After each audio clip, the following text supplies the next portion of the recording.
In this video, I'm going to show you how you can get Microsoft Office for free.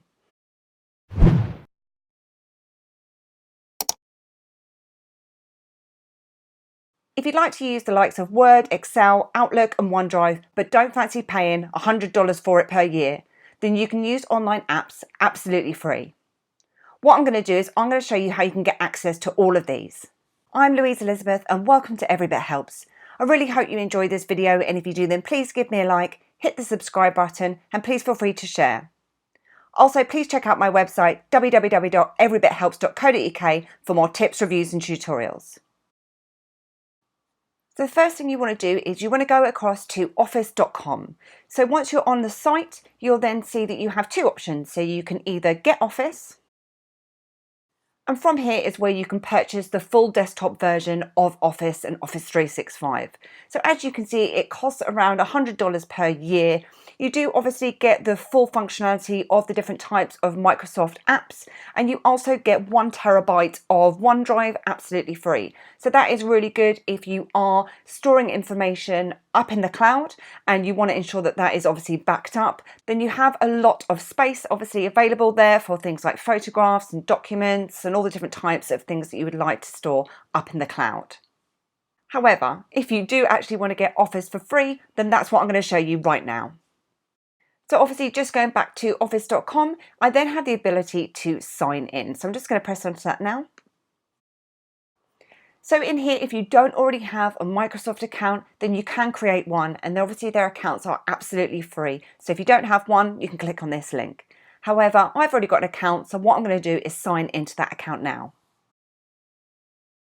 And once we're signed in, you can then see you have the access to the likes of Outlook, OneDrive, Word, Excel, PowerPoint, OneNote, Skype, Calendar, loads of different types of online apps that you have access to absolutely free. At the bottom hand section here, it will have any kind of recent documents that you've been working on. So if we want to jump into this, what we can do is we can start to create a new document. So if we click on to Start New, and then what I'm going to do is just create a new Word document just so I can show you that online app version. So now we're within Word. You can see here, if you are familiar with the likes of the desktop version of Microsoft Word, it looks at almost exactly the same. Some of the functionality will not be available in the online apps, but I'd say around 80 to 90% is. So you can do things like formatting. You can create new tables, insert pictures, page breaks. You can change orientation and margins, and create tables of contents, footnotes and endnotes. Also, as it goes along, what it will automatically do is save your document to OneDrive. So I'm just going to create a document here.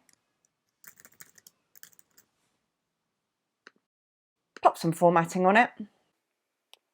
Change the font and change the name.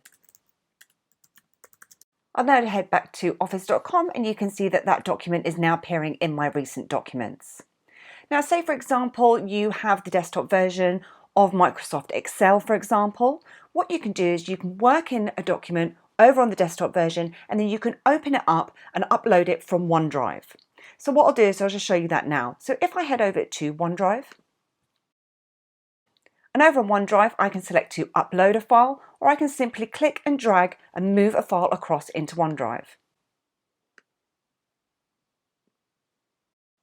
And that document has now come across. So with this document, like I say, I could be traveling, I could be using a different computer. So what I can do is I can access it using that online app. So I'm just going to click onto that. It'll then open it up in the Excel online version, so I can then make changes to that document and simply save that back onto OneDrive to use further. I'll just take us back to OneDrive now. Now, in relation to OneDrive, you do actually get 5 gig absolutely free with using these online apps. So it's a great place that you can store some of your documentation. I'll just take us back to office.com. And from here, like I say, you have access to all the different types of apps. So if, for example, I go across to PowerPoint, from here you can create new blank presentations. You can use some of the templates that are available as well. Now, most of the things, as I said, with the other types of online apps, you do have most of the same functionality as you would with your desktop version. The kind of things that you will have limitations on are the likes of animations and transitions. The most popular ones will be available within the online app. However, they're always adding more things into these online apps, so you will find that more features and functionality will be added as you go along. So what is the major difference between the online version and the desktop version? Well, it's all about functionality. So obviously you do have that reduced functionality in the online apps, but for something that's absolutely free, I really don't think you can complain. And I really hope you enjoyed this video today, and if you do, then please give me a like. And if you'd like to see more tips, reviews and tutorials, then please head over to my website at www.everybithelps.co.uk or hit that subscribe button.